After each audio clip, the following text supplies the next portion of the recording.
लेकर के ईडी से लेकर सब है। ईडी लगातार देश भर में छापे मार रही है, बहुत सारे जो है चीजें फर्जी पाई गई। क्या ईडी के ऊपर मुकदमा हुआ? पुलिस वालों के ऊपर मुकदमा दर्ज हुआ? और भी बहुत सारी एजेंसीज है जिन्होंने इस तरीके की गलत कार्रवाई की। बुलडोजर चल रहा है, लेकिन क्या बुलडोजर चलाने वालों के ऊपर कोई एक्शन हुआ? नहीं हुआ। क्यों नहीं हुआ, यह भी समझने की जरूरत है, क्योंकि वहां बुलडोजर चलाने वाले सवर्ण जो है दलित, पिछड़ा, आदिवासी नहीं है। उनकी अपनी एक जाति है, उनकी अपनी एक राजनीति है। लेकिन जब ये बात इस देश के आदिवासियों को लेकर के शुरू होती है, इस देश के दलित और पिछड़ों को लेकर के शुरू होती है, तब तुरंत जो है संभावनाओं का नाम लेकर के उस गजट नोटिफिकेशन को रोक दिया गया। हम जानते हैं इसकी पॉलिटिक्स को। अगर किसी को यह लगता है कि हमें समझ में नहीं आता, हमने 90 का दशक देखा है कि जब मंडल कमीशन की सिफारिशों को लागू करने की बात आई, जब पिछड़ों को आरक्षण देने की बात आई, तो इसी मेरिट के नाम पर उसे रोकने का प्रयास इस देश के सवर्णों ने किया था, इस देश के अपर कास्ट ने किया था कि किसी तरीके से जो दलित पिछड़ा तो घुस गया, अब जो है दलित और आदिवासी घुस गया, पिछड़ों को नहीं घुसने दिया गया। और वो सिलसिला अगले 20 साल चला। बड़ी मुश्किल से 2009, 10 और 11, 12 तक आते आते इस देश के अलग अलग विश्वविद्यालयों में पिछड़ा तबके की एंट्री शुरू हुई। एक बार फिर से वही काम किया गया कि पहली बार किसी रूल और रेगुलेशन में एसटी, एससी, ओबीसी के साथ साथ ये रिकॉग्नाइज किया गया कि हाँ, इस देश के पिछड़े तबके के साथ भी अन्याय होता है, जाति के नाम पर भेदभाव होता है। और उसे रिकॉग्नाइज क्या कर लिया, पूरा का पूरा एक खेमा था, पूरे एक लॉबी चीज थी जो एकदम से सरफेस पर आ गई। सब के सब एकदम निकल करके आ गए। जो लोग हिंदू राष्ट्र बनाने की बात कर रहे थे, दलित पिछड़ों को पीछे ले जाना चाह रहे थे और कह रहे थे कि फला धर्म से आपको खतरा बेटा, त्रिशूल लेकर के चढ़ जाओ, अब वो तुरंत जो है हिंदू राष्ट्र को छोड़ करके निकल पड़े कि सवर्ण बचाने की लड़ाई शुरू कर दी जाए। मीडिया में घोषणा हुई कि अमेरिका में टैलेंट देखा जा रहा है, चीन में टैलेंट देखा जा रहा है, और जैसे स्टे ऑर्डर लिखा और स्टे ऑर्डर आया, तुरंत मीडिया में हेडलाइन चली कि ठाकुर पंडित जीत गए और जाति के बंटवारे वाले हार गए। हम जानते हैं इस राजनीति को कि कौन जीता है, कौन हारा है। स्टे ऑर्डर से पहले आप उदाहरण देते हैं चाइना का, अमेरिका का, और ऑर्डर आने के बाद आप कहते हैं कि ठाकुर पंडित जीते हैं। यही वो मेंटेलिटी है जिसके खिलाफ हमारे लोग बरसों से संघर्षरत हैं। हम लोगों ने देखा है, हम लोगों ने जिया है, हम उसके विक्टिम हैं। हमने देखा है कि जाति किस तरीके से कैंपसेस में काम करती है। हमने अपने साथी रोहित वेमुला को मरते हुए देखा, हमने पायल तड़वी को मरते हुए देखा, हमने डेल्टा मेघवाल, इंद्र मेघवाल को देखा, दर्शन सोलंकी को देखा, हमने एम्स के भीतर अनिल मीणा की सुसाइड को भी देखा है 2012 के भीतर। हमने उन तमाम केसेस को देखा, हमारे अपने लोगों को मरते हुए हमने देखा है।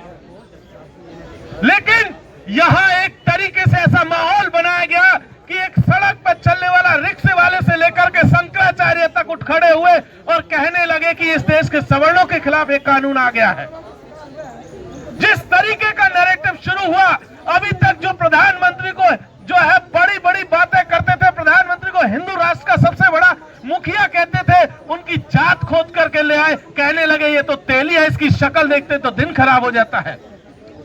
यही लोग थे जब हम लोग किसान आंदोलन में किसानों के साथ खड़े थे, जब सीएनआरसी में मुसलमानों के साथ खड़े हुए थे, और तमाम तरीके की लड़ाइयों में जब इस देश के माइनॉरिटीज के साथ खड़े हुए थे, पिछड़ों के साथ, आदिवासियों के साथ खड़े हुए थे, वो हमें सर्टिफिकेट दे रहे थे कि चले जाओ, मोदी का विरोध कर रहे पाकिस्तान चले जाओ, सरकार का विरोध कर रहे पाकिस्तान चले जाओ। आज वो खुद मैदान में आकर के उसी सरकार को अलग अलग तरीके से क्रिटिसाइज कर रहे थे। ये समझना यहां से बहुत जरूरी है साथियों कि कौन लोग हैं, किस तरीके की राजनीति उनकी है। और इसमें सबसे जो खेल खेला गया बीजेपी का, जिस कमेटी की रिकमेंडेशन थी स्टैंडिंग कमेटी की, उस 30 मेंबर की स्टैंडिंग कमेटी के तमाम लोगों ने ये यूनानिमस डिसीजन लिया था कि भाई इस तरीके की गाइडलाइंस आनी चाहिए। और सुप्रीम कोर्ट के कहने के बाद वो स्टैंडिंग कमेटी बनी थी। और जब कमेटी की रिकमेंडेशन आई, नोटिफिकेशन जब आया, वही सुप्रीम कोर्ट कहने लग लगता है कि ये क्या बना दिया आपने।